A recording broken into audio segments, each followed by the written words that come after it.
สิอุบัติขึ้นหรือพระพุทธเจ้าอุบัติขึ้นแล้วก็สร้างของที่เขาเจ้าให้ท่านบางที่ก็เขาจี้แปลงห้ำไหมห้ำเขาตำเขาไหมตะกี้คนที่เป็นทาสคนที่บ่มียังกินในครอบครัวนะค่าจ้างในการมาทำงานของเขาแค่ทับพี่เดียวนึงเลย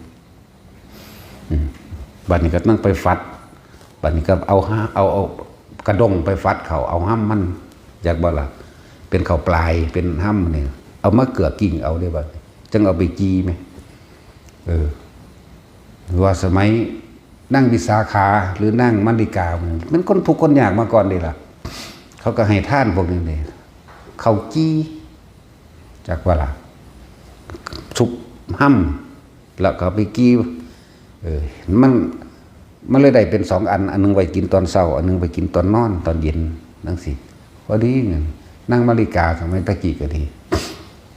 ใส่บาตรพระพุทธเจ้าเบิ้งพุทธเจ้าสรรให้บ่น้ออาหารเฮาเป็นของต่ำเป็นของหยาบเป็นของบ่ปราณีเป็นของเลวสำหรับถาดยังเฮาตั้งแต่แตะออกจากมือเฮานี่ก็เป็นการกินี่คักแล้วคิดในใจเห็นมันพุทธเจ้าฮู้พุทธเจ้าก็ฮู้เพิ่นก็นั่งสรรให้เบิ่งต่อหน้าต่อตาอย่างเดียวเบิ่งเกิดความปลื้มปิติขึ้นมาจนตายในสมัยนั้นของพระพุทธเจ้าองค์หนึ่งล่ะลืมสื่อคนแล้วตายแล้วพุ่นไปอยู่ดุสิตพุ่นเด้มันธรรมดาได้สวรรค์ชั้น4พุ่นน่ะจักบ่ล่ะแต่ทำประโยชน์แก่บุคคลผู้มีประโยชน์ต่อสัตว์โลกทั้ง3พร้อมเด้พระพุทธเจ้านี่เห็นบ่ล่ะเราได้ทำอันยิ่งใหญ่ตายในศาสตร์นั้นพระพุทธเจ้าองค์นั้นไปเกิดอยู่ดุสิตเด้นะบัดนี้นั่งวิสาขามุนเป็นคนทุกข์คนยากมาเบิดนั่นแหละเขาเจ้าคอยฝึกหัดท่านมาเลยเกิดมาศาสตร์ใหม่เอานั่งมัลลิกาเกิดมานั่งวิสาขาเนื้อนั่งมีความคล้ายๆกันนั่นแหละเกิดมาศาสตร์ใหม่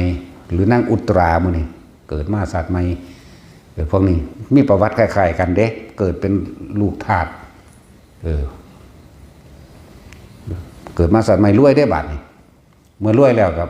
มาอยู่กับพระพุทธเจ้าปทุมุตระมุนี่แหละหรือพระอนุมัติสีนี่ก็เจ้ารวมๆกันมาเรื่อยๆอยู่เวลาให้ท่านกับพระพุทธเจ้าก็ตลอดทักภิกษุสาวกอันนี้ก็อร่อยนะเจ้าค่ะอันนี้ก็ดีนะผ่าเสร็จมือเสร็จตีนนึกสิแม่อันนี้ลองสักหน่อยนะเจ้าค่ะอันนี้นะอันนี้นะนี่ไหม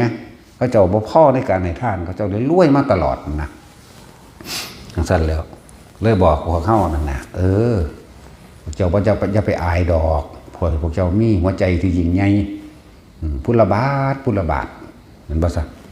ฮัดท่านให้ทีละบาทเลยก็2 บาท 3 บาทก็เลยบุญกุศลอันนั้นส่งเสริมตัวเอง1เขาบ่ขอ2เขาอุทิศบุญเห็นว่าสละนอก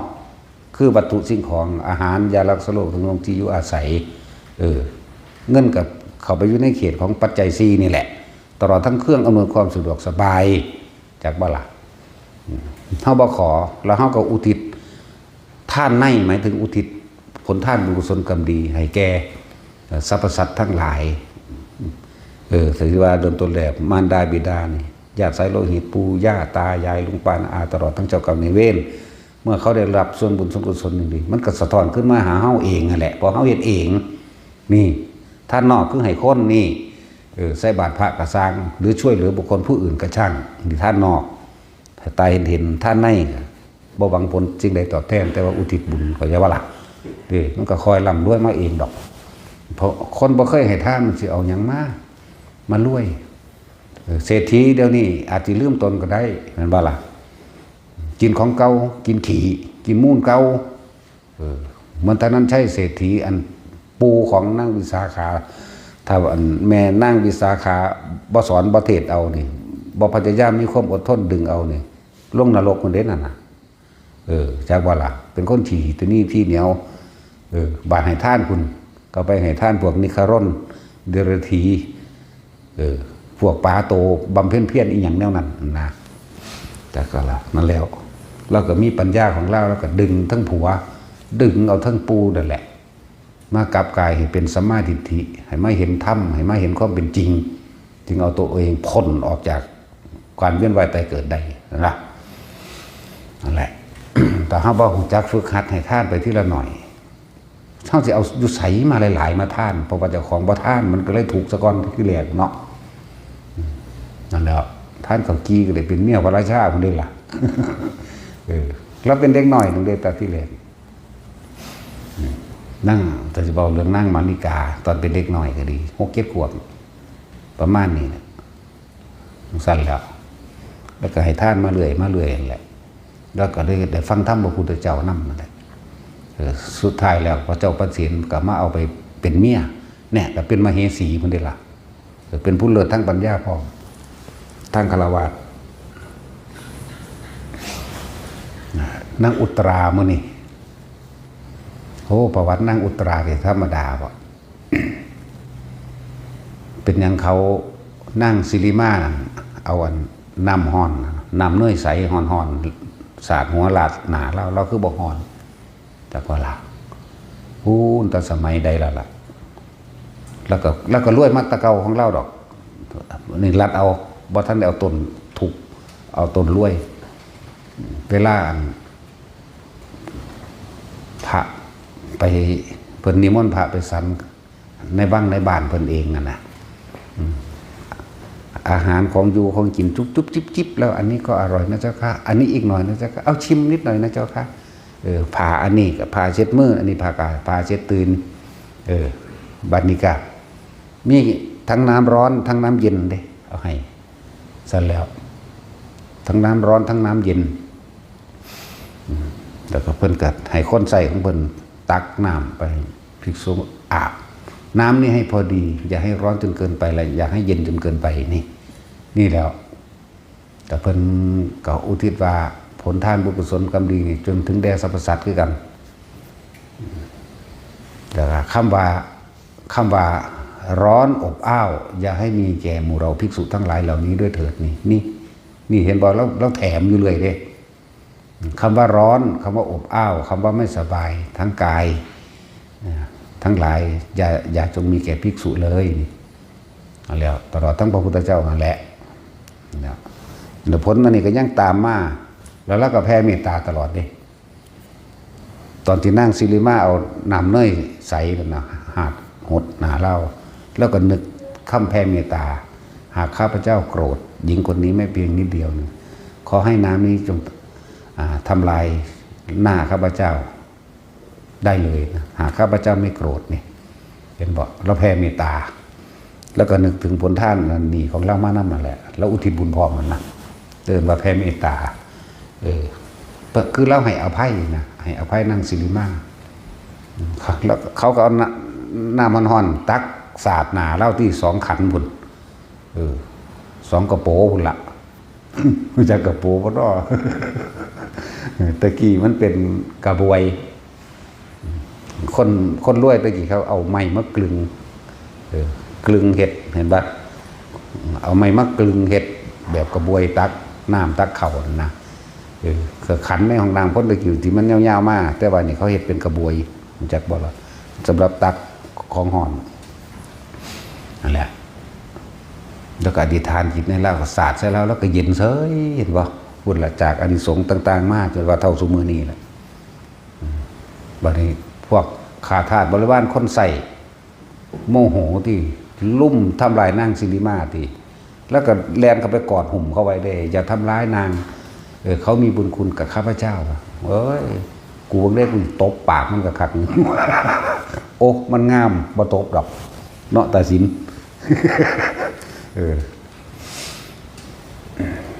นั่นแหละฝึกหัดให้ท่านตะเล็กแต่น้อยบางคนได้เศษท่องแค่ปีกลิ้นจักหินมาพูดแล้วเนาะพวกคนในเมืองพวกบ้านนอกมันไม่จักยังดอกเท่ากับปีกลิ้นเขาเอาบุญเขาถวายกฐินกันคนหนึ่งมีท่องน้อยหน่อยอยากอายเขาประกล้าไปเห็นน้ำเขาเลยเอาไปซ่อนไว้ใต้ฐานหมายถึงสวมพระพุทธเจ้าแต่ก็อุทิศผลท่านบุญสนกรรมดีตายจากสานันพุทธดาวดึงมันได้ล่ะธรรมดาก็เนี่ย เป็นคนถูกคนยากนำหรือแม้กระทั่งภาษีวลีก็บ่เห็นว่าเราสิท่านท่านหั่งมิมซ้ำบ่แม่นของเจ้าของจะไปหามาแต่ในป่าเนาะ ท่านหั่งมิมเด้ภาษีวลีกัน นั่นแหละตามธรรมดาแล้วหั่งมิมบักเป็น10หั่งมันเด้เขาจังสิให้1กหาปณะอันนี้ดุมๆมาถามเพียงหั่งมิมหั่งเดียวหั่งเพิงหั่งเดียวนะให้1กหาปณะแม่เห็นบ่ล่ะก็เลยสงสัยมันต้องมีเหตุการณ์แม้กันให้ยับขึ้นเป็น8มั่งเป็น100มั่งเอาไปว่าให้เป็นพันบ่แม่นสมัยพระพุทธเจ้าองค์นี้เด้อาจารย์ว่านี่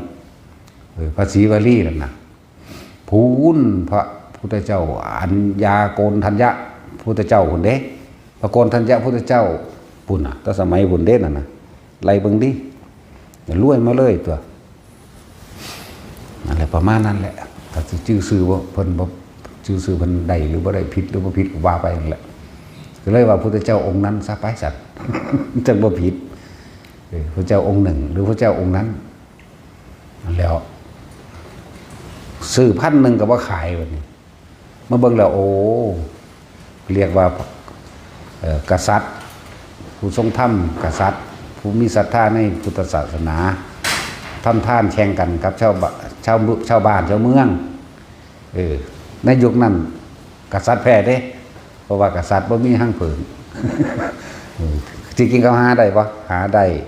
แต่ว่าหั่งเพิงนั้นบริสุทธิ์ไม่มีลูกน้อยไม่มีลูกอ่อนไม่จักว่าล่ะบ่มีลูกอ่อนบ่มีแม่มีแต่น้ำเพิงล้วนๆมีแต่น้ำเพิงน้ำมิมล้วนๆเลยนั่นแหละสนะเพราะว่าหั่งมิมอันเดียวนั่นแหละสมัยนั้นแล้วก็เลยพุทธเจ้าฮู้ว่าคนนี้เป็นคนทุกข์จักว่าล่ะมันเลยอธิษฐานจิตหั่งเพิงพุทธเจ้าหยิบมานิดหน่อยแต่ว่ามันเต็มบาทพระสงฆ์อีกเป็นจำนวนแสนไหมแล้วก็ปลื้มใจขึ้นยังไงบ่แล้วผลอานิสงส์ก็ได้สารนั้นเลยเด้แล้วก็แบ่งส่วนบุญให้กษัตริย์ใช่ว่าล่ะกษัตริย์แผ่บุญเด้แบ่งส่วนบุญให้กษัตริย์เลยตั้งให้เป็นเศรษฐีกษัตริย์นั่นก็เลยแบ่งสมบัติให้16ตำบลได้เป็นเศรษฐีมาตะพุ่นเลยย่างมาเท่าเดียวนี้แหละจนเท่าเป็นภาษีวลีนี่แหละขนาดนั้นแหละจึงบอกว่าผู้ใดท่านของมากนั่นนะอย่าเข้าใจว่าของเจ้าของนั่นนะมันหน่อยมันบ่มีค่ามีเด้อแต่สิเทียบอีกอย่างนึงนะขี่แขวเฮาเวลาเฮากินข้าวแล้วจากบ่นี่ซีนไปติดอยู่ในแขวนี่แกะออกทิ่มลงไปให้หมดดูหั่นอิ่มเบิดครอบครัวเห็นบ่ล่ะมันสั่นเลยเว้ยก็แบบนั้นแหละแต่คิดว่ามันหน่อยของทุกอย่างมันมีผลที่ใจเฮา มีผลอยู่แต่เฮาทำใจใหญ่ซะอย่างเฮาตัดความอาลัยจากท่านเฮาตัดคือเฮาให้ท่านแล้วเฮาบ่ขอบ่หวังผลในท่านบ่มีจิตบ่มีความคิดเสียดายบ่มีความคิดว่าท่านนี่ของนี่เอาไปแลกทรัพย์สมบัติอันอื่นนี่มันก็ใหญ่เองนั่นแหละจึงบอกว่าให้หัดให้ทุกคนท่านทีละบาท2 บาทหรือมีวัตถุอันใดที่จะของมีนั่นแหละให้มาโลดทานมาโลดนะมันจริงไงที่ความผู้ให้ไปเด้จากว่าล่ะแต่ก็จะไปหวังอย่าไปขออย่าไปแลกอีกอย่างเถาะมันบ่ได้ดวงตาเห็นธรรมมันบ่เห็นความจริงเองคำว่าดวงตาเห็นธรรมเพื่อเข้าใจชีวิตตามความเป็นจริงเลยเห็นความจริงเด้บ่แม่นบัวบะแบบจินตนาการเอาเด้จากว่าล่ะนี่คือฟังเทศด้วยนี่มันเข้าใจชีวิตคนเฮาภาษาเกิดมาหากินซ้ำตายเป็นดอกเวยดวงตาเห็นธรรมที่วืบเก่าในความรู้สึกเลยเด้โอ้มันแม่นความเพิ่นเบิดนะตะกี้กูตั้งแต่กี้ชีวิตกูนี่ย้านแต่บ่ได้บ่ดีบ่มีบ่รวยบ่นั่นนี่หลักกูก็หลักของเขาขากูก็ขาเฮ็ดหยังกูก็เฮ็ดไปทั่วไปทีมันสำนึกผิดได้มันก็เปลี่ยนใจใหม่ตัวบัดนี้นั่นละเอิ้นว่าดวงตาเห็นธรรมเห็นตามความเป็นจริงแล้วว่าเจ้าของเนี่ยตะกี้เป็นหลักเขามากก็เป็นทุกข์กินก็บ่แซ่บดอกกินแล้วก็คิดก็ฆ่าเรียกว่าล่ะแล้วเปลี่ยนความเห็นใหม่ตัวบัดนี้หรือเพิ่นว่าสิ่งศักดิ์สิทธิ์บ่มีดอกที่มาดลบันดาลนั่นนี่มีแต่ของเฮ็ดเองมันก็วืบเข้าไปเลยก็มีก็เอิ้นว่าดวงตาเห็นธรรม เห็นความจริงเห็นชีวิตของเองตามความเป็นจริงการทำร้ายผู้อื่นก็คือการทำลายตัวเอง การไปลักของผู้อื่นก็คือการทำลายสิ่งที่ตัวเองมีอยู่เห็นบ่ล่ะใช่แล้วการเบียดเบียนผู้อื่นให้เสียชีวิตด้วยทรัพย์สินก็คือการทำลายตัวเองดีๆนี่แหละเนี่ยจังสี่ก็เอิ้นว่าดวงตาเห็นธรรมมันเข้าใจแล้วกูบ่เฮ็ดตัวเห็นบ่ล่ะกูบ่เฮ็ดดอกบาทนี่กูรู้จักแล้วตัวถือเอาเฉพาะความจริงรู้สัตว์โลกเป็นไปตามกรรมเชื่อเรื่องกรรมเชื่อเรื่องผลของกรรมคือการกระทำของตนเองเด้บ่แม่นกรรมที่ผู้อื่นดลบันดาลเด้มีผู้ใดดลบันดาลเด้นั่นแหละนี่เอิ้นว่าดวงตาเห็นธรรมบ่แม่นบรรลุอันนั้นอันนี้ดอกนี่แล้วก็เริ่มฝึกหัดตัวเองในการปล่อยในการว่างจ้ะนั่นแหละคือจังนั้นนี่ก็คือจังเฮาเฮ็ดผ้าป่านี่ผ้าป่าโบราณเป็นแบบสมัยพุทธกาลนะผู้ใดจะท่านหยังท่านผ้าสมัยตะกี้บ่ทันได้มีเจ้าภาพดอกผู้ใดสิท่านหยังก็เอาไปไว้ในป่าไปสังเกตพระองค์นั้นเดินทางผ่านนั้นผ่านนั้นบางทีก็ไปถิ่มไปกองขยะยับเยือกบางทีก็ไปพาไปน้ำต้นไม้ขอนไม้ถิ่มไปตรงทางเพิ่นผ่าน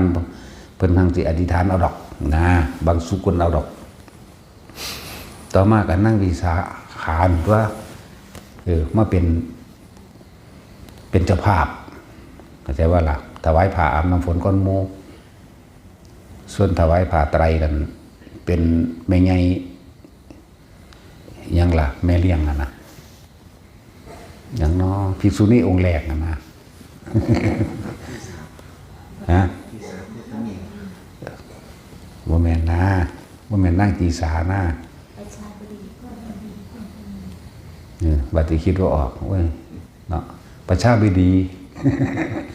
ประชาบดีโคตมีนั่นแหละถวายผ้าไตรนี่ก็ก้อนมู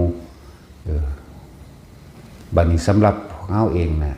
บ่ต้องไปล่อให้ผู้ใดมาเป็นประธานบ่ต้องไปล่อผู้ใดผู้หนึ่งมาเป็นเจ้าภาพแทนบ่ต้องไปสนใจว่ามีกรรมการหรือบ่กรรมการสำหรับคนที่ถวายผ้าป่านี่จงเป็นประธานตัวเองเฮาต้องเป็นผู้นำตัวเองเด้นั่นแหละผ้าป่าเนี่ยมันบ่แม่นว่าสิเป็นผ้าไตเด้อันใดอันหนึ่งผ้าอาบน้ำฝนก็ได้ผ้าขนหนูก็ได้เสื้อผ้าก็ได้จักว่าผ้าเช็ดหน้าอันนึงก็ได้ผ้าขาวม้าผ้าขาวเป็นอันเดียวก็ได้เนี่ยนั่นแหละหัดเป็นผู้นำตนเองมากกับไปว่างไปตามป้านั่นแหละเขาเจ้าหังสือผ้าว่างหรอกสำหรับผู้มาใหม่ผู้บ่งจักก็ดีผู้หงจักอยู่แล้วกับหงจักแล้วล่ะว่าว่างแบบใดแบบใดเฮ็ดไปแบบใดอธิษฐานหรือว่าเรียกว่าอุทิศบุญแบบใดนะจะพาอุทิศอีกทีนึงดอกเอาในใจจากของสะก้อนทีนึงที่ซ้อมเพิ่นถึงสิพาว่าดอกมื้อนี้นะก็เลยว่าเฮาเป็นผู้นำตนเองโลดบ่ต้องไปล่อบ่ต้องไปหาประธานดอกแต่เก่าสิเฮ็ดผ้าป่านี่แลนให้ผู้นั้นเป็นประธานให้ในเด้อ10,000ว่าเด้รองประธานเด้5,000ว่าเด้คณะกรรมการเด้ผู้ละ500หรือ1,000ว่าเด้เนาะเอาผู้เดียวเลยกูมีบาทเดียวกับผ้าผืนนึงมาเลยจากว่าล่ะพุ่นว่างไปตามป่าตามเขาสิผ้าว่างหรอกบาทนึงก็ใส่กองเขาไว้กองนั้นมีแต่เขาอย่างเดียวได้บ่ออกเด้เนาะใส่กองเขาไว้บาท1 2 บาทแล้วแต่สิเฮ็ดล้านก็เอาจังซั่นแหละแต่เป็นอยากให้ทุกคนเป็นผู้นำเจ้าของเองเป็นประธานแก่ตนเองใช่ว่าล่ะเขาต้องเป็นผู้นำตนเองนั่นแหละมาเฮ็ดโลดบ่แม่นว่าไปเป็นบ้าแต่นำอันแฮปปี้นิวเยียร์นิวเยอะยังหามึงอยู่หั่นนั่นบ่ซั่นบ่แม่นไปฉลองกินเหล้าเมายาดีบ่ดีมันตายมื้อนั้นซ้ำก็มีเมาเหล้าเมายาเขาแล้วเนาะดึงตัวเองออกจากความอบายมุขอบายภูมินั่นล่ะเว้ยฉลองว่าเฒ่าไปอีกปีนึงติ เป็นบ้าหยังกับวันเดือนปีเกิดอันนั้นเนาะนั่นแหละอายุหลายเราดีใจบ่เนื่องจากมาทำบุญดึงตัวเองออกจากความเมาเก่าๆนั่นเลยปีใหม่เปิดเพลงเต้นกินเหล้าจ จูดบึ้มบึ้มบั่มบั่มโอ้ยเดี๋ยวสั้นแหละเสียเงินโดยใช่เหตุเนาะเอาไปหาซื้อขนมให้เด็กน้อยกินก็แซ่บว่าบ่เขาวัดฟังธรรมนี่แหละเว้ยดึงออกจากการกินเหล้าเมายาเด้นั่นดึงก้นออกเบิ่งดูผู้ใดสิฝืนผู้ใดสิบืนความเคยชินของเจ้าของได้บ่จากเคยกินเหล้ากับหมู่กับพวกเนี่ยเอาไปทำบุญดีกว่าไว้ปลอดภัยกว่าเนี่ยเอาในมือนั้นกูมานอนแมงอยู่วัดนี่จักมือจักขึ้นสิบ่ดีกว่าบ่เนาะสั่นแล้วนั่นแหละเนาะผู้ใดมีผ้ายังกระซังก็บ้างไปเถอะผ้าขาวผ้าเขียวผ้าแดงเลยวัดนั่นแหละบ่เกี่ยวกันว่าแต่เป็นผ้าส่วนบริวารอย่างอื่นสิเป็นยังก็แล้วแต่ก็มาว่างในหน้าวัดเนี่ยในหน้าศาลาเนี่ยในนี่แหละสั่นแหละผู้ใดจากท่านเงินท่านยังกับหุ่นไปใช้กองเขาไว้อยู่นี่ว่ามีตู้บริจาคแล้วมีกองเหนียวของเขาบ่ออกฝังดินไว้จากวันนี้เรื่องกองเขาฝังดินไว้ใช้นี่เก่าเลี้ยงงูเห่าและทิ้งลงน้ำการแบ่งทรัพย์เป็น4 ส่วนแต่กินภาษาบาลีพนวางสิก็คือบอกภาษาเฮามันเข้าใจง่ายเนาะฝังดินไว้ก็หมายถึงว่าถ้าเกิดว่าเฮาคนที่หาทรัพย์สมบัติอันใดกระชางมาได้แล้วฝังดินไว้ก็คือการทำบุญทำทานนี่เองใจนี่เก่าก็คือบำรุงเลี้ยงมารดาบิดาเลี้ยงงูเห่าก็คือเลี้ยงเมียถ้าเมียเลี้ยงผัวเลี้ยงจงอาง มันหลายพ่อๆกันเด้เนาะงูเห่ามันจากชอดดูงูจงอางบ่ค่อยชอดเด้ตัววื้อขึ้นเรากัดบักไงโลดเนาะสั่นแล้วก็งูผิดเหมือนกันเบิ่นแบบให้กันเลยบ่ได้ว่าแต่ผู้หญิงผู้ชายหังหลายกว่าอีกเนาะหังเห็นแก่ตัวกว่าผู้หญิงอีกแม่นบ่ซั่นบาดเจ้าของมีเมียน้อย2 คน 3 คนบ่เป็นหยังพวกผู้ชายเนาะมีเหตุผลหลายอย่างบาดผู้หญิงมีผัวน้อยจัก3นี่ก็มันบ่ยอมได้มันขาเด้เนาะเห็นบ่ซั่นแล้วแต่จุ้ยผู้ใดว่าอันนั้นกันร้องให้เมียเอาผัวหลายๆคนมึงดู เนาะมึงสั่นแหละนี่พอเรื่องความเห็นแก่ตัวของพวกผู้ชายเด้อมึงจะเอาตัวใดคนก็เอาโลดกูก็เอาคือกัน เนาะแต่สินเห็นแต่พระเจ้าเห็นว่าได้ดอกเจ้ามันมีสมองเอาแมงจัก100,000 คนล้านคนพุ่นเนาะเบิ่งดูที่เอาไปซั่นใดเอาไปตายนี่แหละไปก็เลยคนที่หาเงินทรัพย์สมบัติที่มีได้แล้วบ่แม่นแต่ว่าเงินดอกยังก็แล้วแต่ที่มันเป็นประโยชน์นะฝังดินไว้คือทำบุญทำทานเอาไว้เมื่อภายภาคหน้าถ้าเกิดว่าต่อของบ่ถึงปฏิภาณมันก็สิได้มาใส่ของเก่านั่นแหละเลื่อนมูลมรดกกรรมคือการกระทำแห่งตนเองไปในทางที่ดีใช้นี่เก่าเลี้ยงมารดาบิดาเพิ่นเลี้ยงเฮามาแล้วตอบบุญแทนคุณเพิ่นโดยวัตถุสมบัติของภายนอกอาหารยารักษาโรคเครื่องนุ่งที่อยู่อาศัยและก็มันสะดวกสบายหลายอย่างก็เฮ็ดให้เพิ่นเฮ็ดเต็มที่เฮามีนั่นแหละเลี้ยงงูเห่าคือเลี้ยงครอบครัวแต่ของเองแหละตามธรรมดาแล้วถ้าจะเข้าตามพระพุทธเจ้าเนาะเพิ่นมอบความเป็นใหญ่ให้กับผู้หญิงผู้เป็นเมียเด้บ่ล่ะตะกี้คนซื้อเนาะก็บอกไปตามซื้อเลยเว้ยคนซื้อมันหลายกว่าเด้คนซื้อสัตว์กันหาทรัพย์สมบัติมาเท่าใดแล้วก็ให้เมียนั่นแหละเป็นผู้เก็บซุมื้อนี้มันบ่ซื้อเด้ กูเก็บเอง จากว่าล่ะ แต่ตัดสินใครจะดอกแล้วมันซื้ออยู่ฮิปโปเนาะตัดสินนั่นดอกก็บ่ซื้อดอก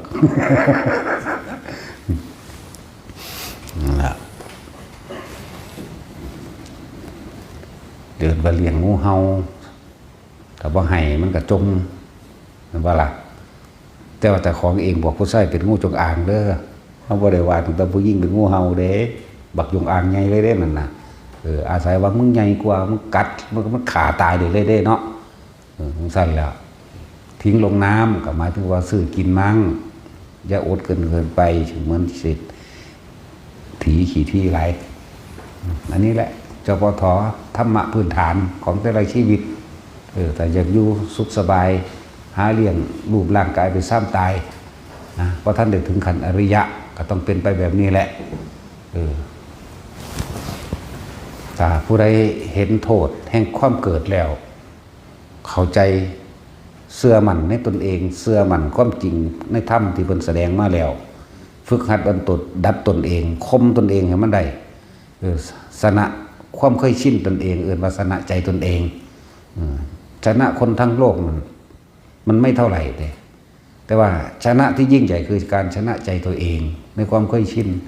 ในความเห็นแก่ตัวนั่นเองคนเกิดมากที่บ่เห็นแก่ตัวบ่มีหรอกแต่มดก็เห็นแก่ตัวแล้วก็บ่เกิดเท่านั้นแหละเห็นบ่ล่ะแต่จะพูดถึงคนที่เห็นตามความเป็นจริงได้แล้วสัตว์โลกเป็นไปตามกรรมกระทำสิ่งอันใดไว้ย่อมได้รับผลของกรรมนั้นสืบไป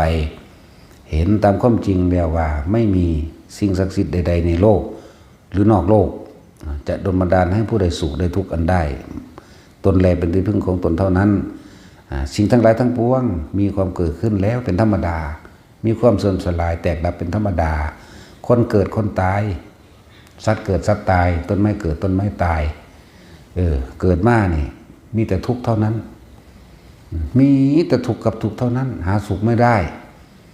เข้าใจแล้วหูตามความจริงแล้วคนเราทั้งหลายก็ติดอยู่ในหยังรูปเวทนาสัญญาสังขารวิญญาณ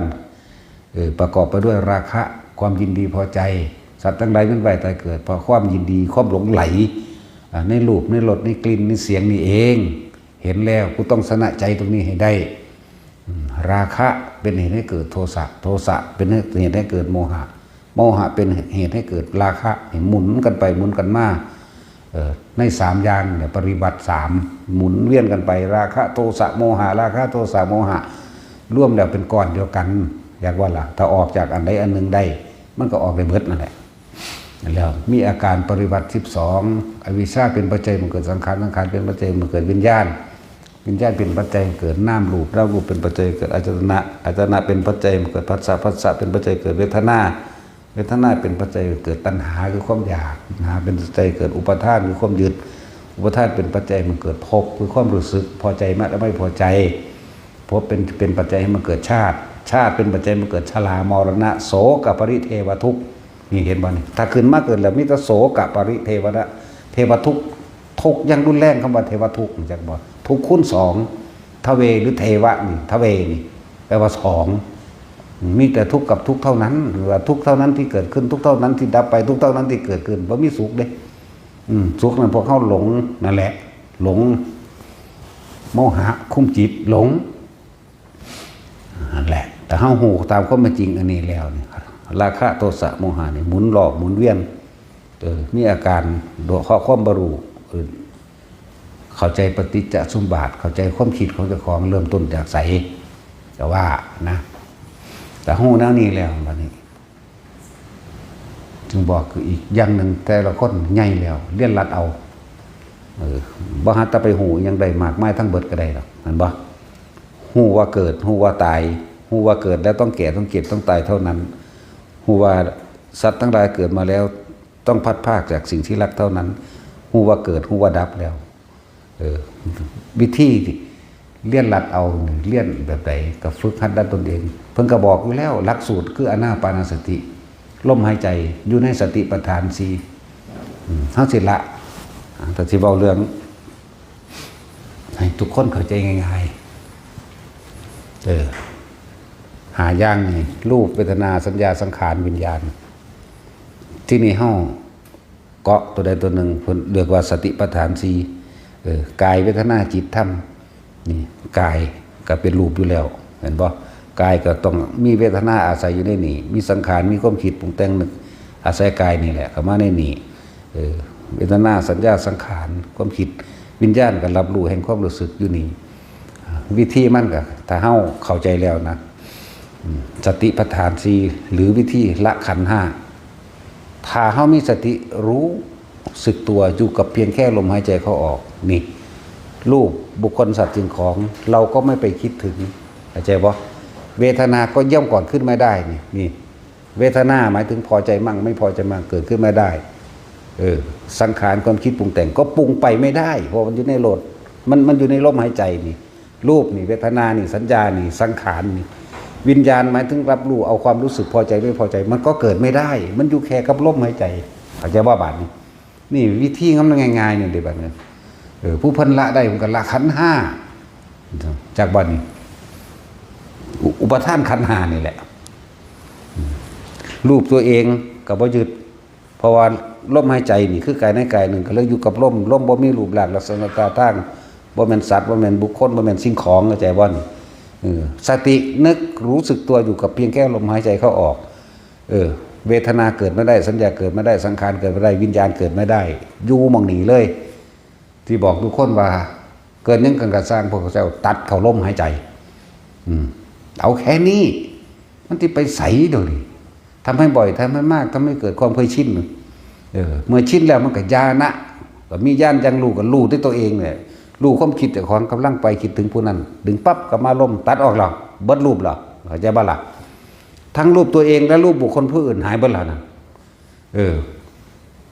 อยู่ในลมหายใจมันคิดว่าได้อยากว่าไม่ใช่ว่าล่ะอยู่ในลมหายใจว่าได้เวทนาเนี่ยหมายถึงความรู้สึก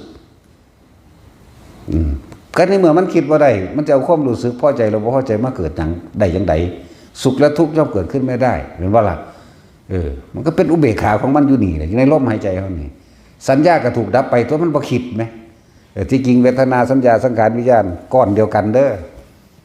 เจ้านี่แยกซื่อหรือเขาจะเอาเวทนาขึ้นก่อนเอาเวทนาเอาสัญญาขึ้นก่อนก็ได้เอาความจำในความรู้สึกต่างๆของตัวเองขึ้นก่อนก็ได้สัญญาเวทนาสังขารวิญญาณเกิดมาได้ก็ได้สัญญาสังขารยังเกิดขึ้นไม่ได้เลยเพราะว่ามันเป็นก้อนเดียวกันจากบ่ละเวลาความรู้สึกของพวกเขาเกิดเวลาเขาโมโหศูนย์โมโหคนนั้นคนนี้อาศัยการคิดถึงก่อนเด้แม่นบ่คิดถึงบุคคลนั้นเอาพิษกันไป10 ปีล่ะตั้งแต่กี่กำลังสู่เขาบ่ได้เนาะ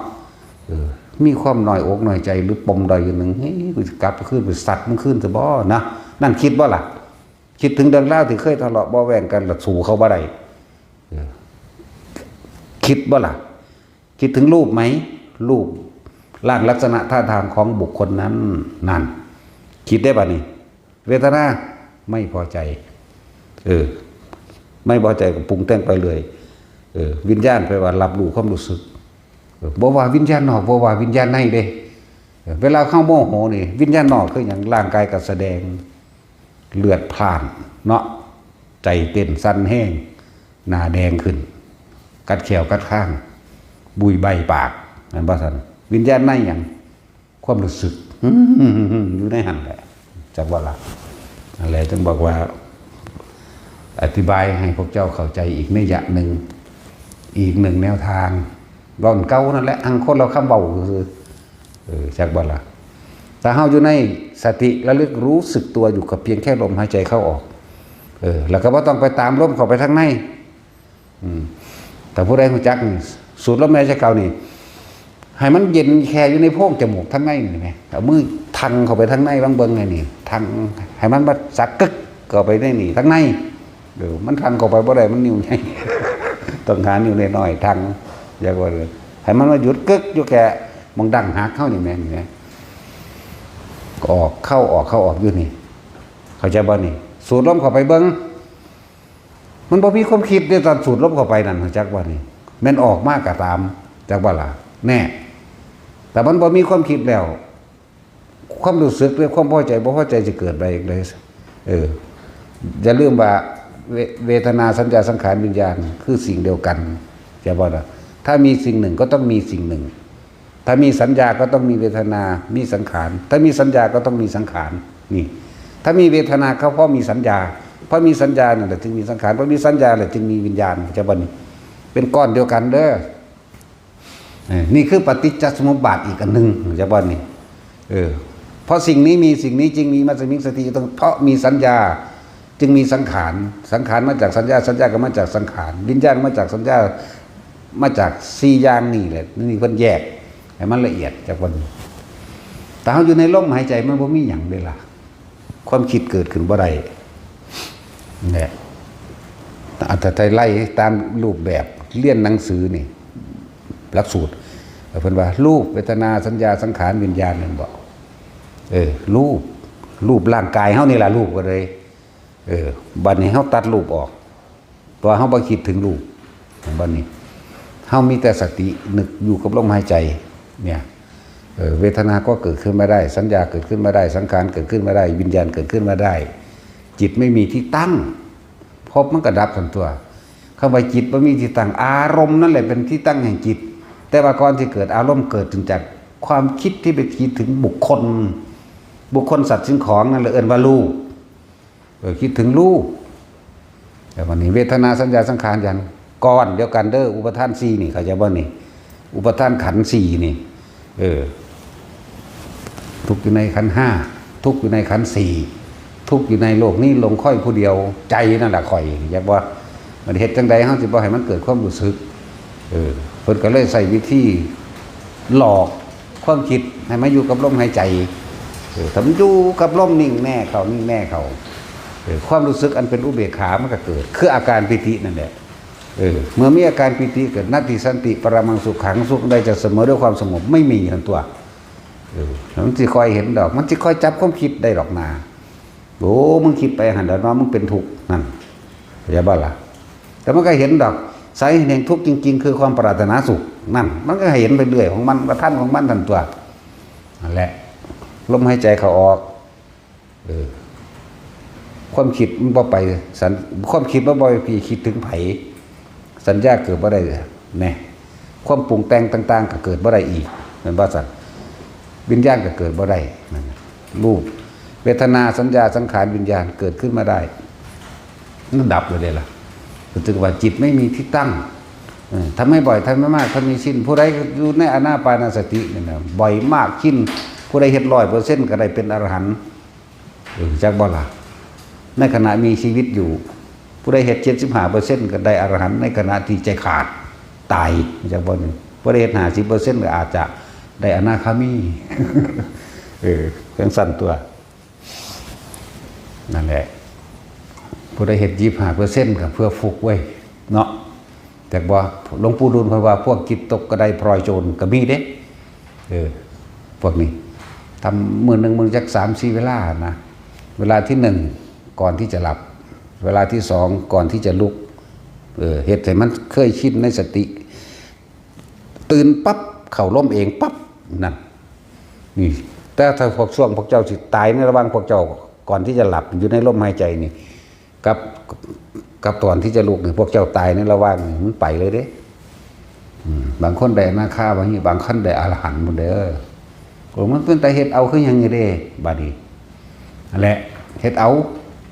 ไม่มีไผเฮ็ดให้ไผได้นี่แหละจังว่าอธิบายให้เกิดความเข้าใจอีกทีนึงเวทนาสัญญาสังขารวิญญาณคือความรู้สึกอันเดียวกันเด้อความยินดีพอใจหรืออารมณ์ที่ยังคล้องอยู่คนเฮามันคล้องอยู่กับความพอใจตัวเดียวความไม่พอใจแม้นเฮาสิผลักไสไล่ส่งมันบ่หนีเพราะว่ามันอยู่นำกันพอใจกับไม่พอใจอยู่ร่วมกันเนี่ยเพราะฉะนั้นสิว่าอุเบกขาบ่ว่าสิว่าสังขารุปเปกขายานบ่เห็นความคิดลั่นไปแต่เราไม่ไหลไปแต่กับสิ่งที่มันคิดนั่งอยู่ซื่อๆมันก็บ่ไหลไปดอกแต่มันเป็นแล้วนะจักบ่ล่ะอย่างบ่มีลมมันก็บ่ไปดอกเพราะมันฝึกอยู่แล้วเด้มันบ่ไปจักบ่เพราะเป็นนั่งคิดเอาว่ามันบ่ไปเด้นั่นแหละมันไปคิดว่ากูฮู้เบิดนั่นแหละนั่นแหละมึงหลงเต็มที่จักว่าล่ะโอ้ฮู้แล้วว่ากูสิเฮ็ดเอาบาดสิตายดอกซั่นนั่นแหละมึงหลงเต็มที่ซั่นแต่เฮ็ดไปเรื่อยๆตัวเฮาเวทนาสัญญาสังขารวิญญาณรวมแล้วคือใจคือความรู้สึกอย่าว่านี่อารมณ์ความรู้สึกนั่นเองคำว่าใจก็ดีปานิธาเมื่อความคิดไม่คิดถึงบุคคลสัตว์สิ่งของเอิ้นว่ารูปไม่คิดถึงรูปมันมาจากสัญญานั่นแหละเห็นบ่ล่ะบ่มีผู้ใดไปคิดฮอดอนาคตที่มันจะเกิดดอกแม้มื้ออื่นสิเป็นหยังบ่รู้เลยนี่มันมีแต่คิดถึงอดีตคือเมื่อวานนี่คือปีที่แล้วจังซี่โอ้ยอยากให้เป็นแบบนั้นเด้นั่นมันต้องไปแบ่งอนาคตไว้จากบัดแต่ว่ามันลืมปัจจุบันขณะลมหายใจนี่แหละปัจจุบัน จากว่าลมหายใจนี่แหละว่างเฮ็ดไปเถอะบ่ต้องไปเฮ็ดอันอื่นอีกดอกนะส่วนต่อจากจับลมหายใจได้แล้วความสงบได้เกิดขึ้นแล้วอาการปิติก็เกิดขึ้นก็ทรงฌานเจริญฌานจึงว่าที่ฝึกให้ทุกคนอยู่นี่จิตมันทรงฌานของมันดิจิตทรงฌานมันนึกเมื่อไหร่ได้เมื่อนั้นนี่คนชำนาญแล้วปึ๊บขึ้นหน้าผากก็ได้ขึ้นหัวก็ได้หน้าอกก็ได้เด้ล่ะจากบ่ล่ะมันสิไปยากอีหยังจิตที่มันทรงฌานอยู่แล้วคือมันทรงอารมณ์มันเป็นกุศลอยู่แล้วมันสิกุศลเรื่องใดก็ช่างแค่จะนึกก็มาถึงความรู้สึกในตัวเองมันก็ขึ้นรถได้ล่ะปึ๊บคืนนี้รถก็ขึ้นรถหน้าอกก็รถหัวก็ได้นั่นก็ได้เพื่อเป็นเครื่องยืนยันตัวเองว่าเป็นผู้ทรงฌานเจริญฌานก็เอาอาการปิตินั่นแหละมาเป็นเครื่องยืนยันว่าเป็นฌานเท่ากับอาศัยปัญญาจากพระพุทธเจ้าแนะนำสั่งสอนให้แล้วในอนิจจังในทุกข์ในอนัตตานั่นแหละปัญญาบ่มีอีหยังกี่ลังอย่างยืนแน่นอนสมัยตะกี้เขาเจ้าเก่งอยู่เด้แต่ว่าขาดความรู้ตามความเป็นจริงเขาเจ้ายึดความสงบจากว่าล่ะที่พวกสิมาแสะเขามาว่าไม่บรรลุดอกก็สร้างแมงแล้วเนาะกูเฮ็ดนำพระพุทธเจ้าเด้กูบ่แม่นชาติโลกีแบบนั้นมันมีฤทธิ์มีเดชมันก็มีเป็นจังสิบ่มีเพียงแต่ว่าเอามาใส่เฮ็ดหยังถ้าบ่จำเป็นเนาะถ้าจำเป็นก็ใส่อยู่ดอกแต่ว่าบ่ได้ใส่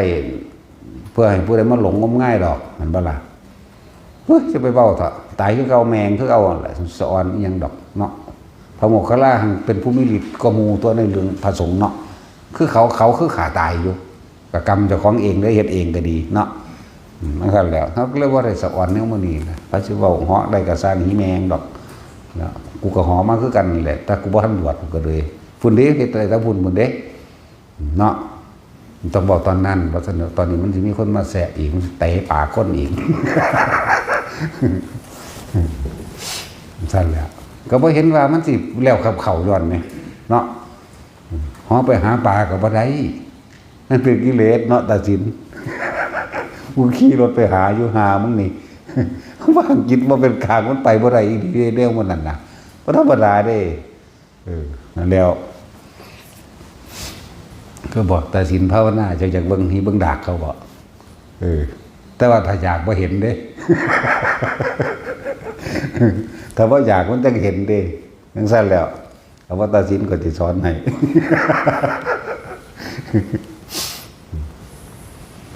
บ่ค่าทายเห็นผีนั่นเห็นจักคนละบ่ล่ะ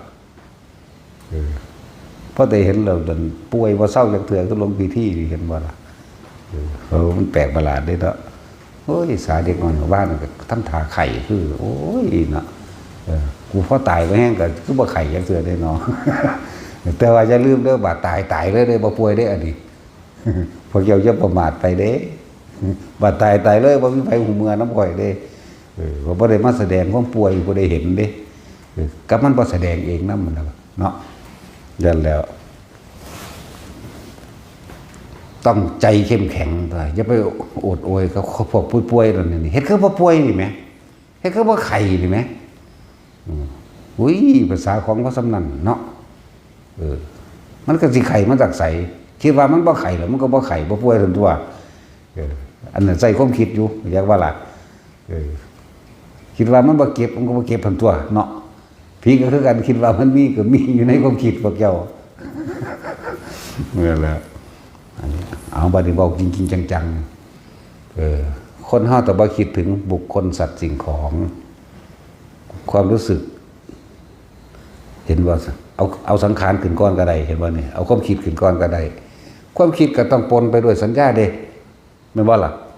ความคิดนี่สิคิดถึงหยังเอาแต่บ่คิดถึงสัญญาความคิดนี่ในสัญญานี่ในเวทนานี่ในวิญญาณนี่คือสิ่งเดียวกันเด้อจากว่าล่ะนี่เว้าจริงๆจังๆก็ได้บัดนี้ความคิดย่อมคิดถึงสัญญาอดีตเรื่องเก่าๆความรู้สึกเก่าๆอันเกิดจากบุคคลสัตว์สิ่งของนี่คิดถึงรูปบ่รูปเมื่อคิดถึงรูปแล้วเวทนาสัญญาสังขารวิญญาณก็เกิดนี่ขันธ์4นี่ก็เกิดคือกันนี่เริ่มเลยรวมขันธ์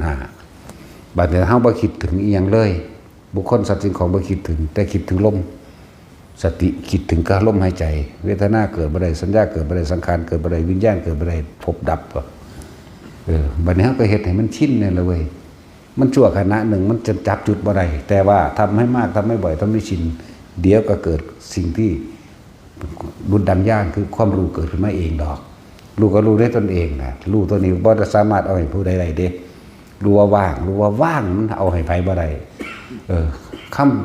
คำว่าว่างมันอธิบายว่าอะไรเด้มันบ่คือเสือกผูกง่วผูกควายเด้เห็นบ่มันบ่คือหมักม่วงหมักฮงเด้คำว่าว่างในช่วงนี้จะสิว่าจังไดก็มันว่างคือพวกเจ้าเฮ็ดกระดาษออกจากผ้าเฮ็ดขวดน้ำเฮ็ดก้อนหินก้อนนั้นนี่ออกเลยพวกเจ้าคิดบ่ออกได้ว่ามันออกได้แบบใดก็ตอนมันว่างมันจะเอาหยังมาคิดออกก็มันว่างผลมันต้องปราศจากความคิดนึกปราศจากความรู้สึกปราศจากความปรุงแต่งปราศจากสัญญาพร้อมสัญญาเวทนาสัญญาสังขารวิญญาณช่วงมันว่างมันบ่มีหยังเสียเลยเด้จากมันนั้นมันขณะเดียวจากบ่ล่ะท่านตัวนั่นแล้ว คำว่าใจคืออารมณ์ความรู้สึกที่ยังคล้องอยู่ในสุขเฮาเลยทุกอันเราควรกำหนดรู้เด้อย่าลืมเด้ทุกคนเฮาคือจะตัดออกไปเลยเด้บ่ได้เห็นสาเหตุมันเด้มันเลยละบ่เป็นจากบ่ล่ะแล้วจะบ่ต้องไปพักใส่ไหลทรงมันเบิ่งมันจ้ะอธิบายหลายมันยาวมื้อนี้เอาสั้นๆตรงที่ว่านี่ถ้าเฮาอยู่กับลมหายใจสติรู้สึกตัวอยู่กับลมหายใจเข้าออกมีอาการปิติเกิดขึ้นพร้อมนี่อยู่แค่กับมันแค่นี้แหละเวทนาเกิดไม่ได้นี่พอใจและไม่พอใจเกิดไม่ได้สัญญาก็เกิดไม่ได้เกิดบ่ได้ต้องบ่ไปคิดไหมสังขารนี่มันก็บ่ไปคิดไหมความคิดนึกปรุงแต่งเกิดไม่ได้อีกก็มันบ่ไปคิดถึงบุคคลสัตว์สิ่งของวิญญาณรับรู้ความรู้สึกในความพอใจและไม่พอใจเกิดไม่ได้แม้ว่าละบังนั่นแล้วเหตุอยู่ในหูดังนี้พระอรหันต์อยู่ในหูดังนิพพานก็อยู่ในหูดังพวกเจ้าแล่นหาทางนอกแล่นหาพระอรหันต์องค์นั้นองค์นี้บ่เห็นดอกเนาะเห็นแต่คนนั่นแล้วจึงบอกว่าพระอรหันต์กับปุถุชนมีร่างกายเหมือนกันเจ็บปวดร้อนหนาวหิวตายเน่าเหม็นคือกันเห็นปะแต่ว่าสิ่งที่บ่คือเพิ่นบ่มีความคิดปรุงแต่งในความอยากได้อยากดีอยากมีอยากเปลี่ยนแล้วเพิ่นเลยบ่มีอารมณ์ความรู้สึกในความพอใจเลยบ่พอใจนี่เพิ่นว่างอุปทานขันธ์หาแล้วละอุปทานขันธ์จากบ่นี่เวทนาไม่มีหมายถึงพอใจและไม่พอใจก็บ่มีสัญญาในความอยากได้อยากเป็นอย่างโน้นอย่างนี้ก็ไม่มีความคิดปรุงแต่งในความอยากได้และอยากเป็นก็ไม่มีเมื่อไม่มีสิ่งเหล่านี้แล้ววิญญาณหมายถึงความรู้สึกพอใจและไม่พอใจเกิดขึ้นมาได้นี่ไม่มีนั่นแหละพระอรหันต์เป็นแบบนั้นส่วนร่างกายกับหิวห่อนหนาวผู้ติดยาสูบก็สูบคือเก่าแหละอย่าว่าล่ะนั่นล่ะบอกไปอีกเดี๋ยวก็หาประเด็นมาอีกละหามึงนี่ผู้กินข้าวคือเก่าล่ะไข่แดบัดมันจังบ่มีเอาเถียงเดี๋ยวมันจะบ่ให้พระอรหันต์กินข้าวบ่ให้พระอรหันต์หัวบ่ให้พระอรหันต์ด่าให้อยู่คือพระพุทธรูปนี่เนาะเห็นว่าซั่นตะขนาดมันอยู่ตะเพิ่นก็คนก็ยังด่าเพิ่นอยู่ พระพุทธรูปก็เลยพระอีหยังบ่เคยเห็นแนวนี้พะนะเอ้ยบ่เคยเห็นแล้วลูกก็อีหาสันดานหมาใครอยู่ดักเขาบ่เป็นพระอรหันต์เขาด่าแมงโคตรพ่อโคตรแมงเลยจังซั่นเด้จังซั่นแหละแต่พวกนั่นก็ว่าเข้าไปแล้วง่ายๆได้บัดนี้แต่เฮาความเข้าใจนี่ง่ายๆนี่เหลือแต่การกระทำของเฮาเองบ่เกินวิสัยของทุกๆคนดอกแม่นบ่ซั่นบ่เกินความเพียรบ่เกินความพยายามของแต่ละคนดอกก็บ่แม่นว่าเฮ็ดมื้อเดียวก็สิมาได้สำเพิ่นเนาะแม่นว่าล่ะได้เรียนรู้มัน30กว่าปีแล้วเด้บ่ได้น้อยๆเด้อันที่เฮ็ดผิดอยู่จักวันนี้บ่ได้ว่าเฮ็ดถูกจักเทื่อเด้นี่เฮ็ดผิดมาตลอดนี่แล้วถูกหรือบ่ถูกก็เฮ็ดเอาได้แต่ของเองนั่นแหละพวกเจ้าสิไปหาทางใดก็บ่เห็นดอกพระอรหันต์มันบ่มีผู้ใดเป็นเด้ ผู้เขาเจ้าเป็นพระอรหันต์แท้ๆเขาเจ้าบ่ได้ว่าเขาเป็นเด้กูบ่ฮู้จักโลดเด้ว่ากูไปเบิ่งแน่โลดแล้วนั่นซั่นแล้วมันบ่มีผู้ใดเป็นเด้บาดนี้บาดมันเป็นมันฮอดบางหันแล้วมันบ่มีแนวคำสิว่าเทียบเขาเจ้าได้เทียบเป็นภาษาซื่อดอกนิพพานก็เหมือนกันมันก็บ่ได้แม่นรูปร่างตัวตนอีหยังดอกคือความว่างล่ะเฮาสิเฮ้ยคำว่าว่างสิอธิบายว่าจังไดก็มันบ่มีความคิดสิไปวางสั่นในหันก็บ่มีสัญญาในหันบ่สังขารบ่มีวิญญาณบ่มีมันจบแล้วจักว่าล่ะแบบจิตบ่มีหม่องตั้งพบดับแล้ววิญญาณพบต่างๆมันดับเบิดแล้วความคิดเพิ่นก็มีธรรมดาแหละจักบ่แต่เป็นความคิดแบบเหมือนปุถุชนแต่ว่าบ่มีอารมณ์จักบ่นี่คือจังเฮ็ดคือจังสิเฮ็ดกุฏิหลังนี้สิเฮ็ดสิอยากได้รถแบบนั้นแบบนี้ก็มีคือกันนั่นแหละแต่ว่าเขาเจ้าบ่มีอารมณ์จักบ่นี่รถนั่นเป็นจังได๋คือแน่เขาจะก็ฟังผู้อื่นเว้ารถอันนี้ประหยัดน้ำมันเด้อจังซั่นจังซี่เด้อดีๆเด้อเนี่ยโอ้เขาขายอยู่ไสก็คิดอยู่จักบ่ล่ะราคาเท่านั้นเท่านี้เป็นตะพรไหวบ่เฮาเป็นตะซื้อสดบ่เฮาก็มีอยู่แต่ว่าบ่มีอารมณ์จักว่าล่ะจังซั่นแหละโอ้ยอันมื้อใดก็เว้าสุดซุมื้อละไผก็เลยเบิ่งพอสำนั้นแหละเนาะ ขึ้นอยู่กับเฮาเฮ็ดเอาเด้อบ่มีผู้ใดเฮ็ดให้ไผได้เทียบง่ายๆคือกินข้าวนั่นแหละบ่มีผู้ใดกินอิ่มเท่ากันได้เด้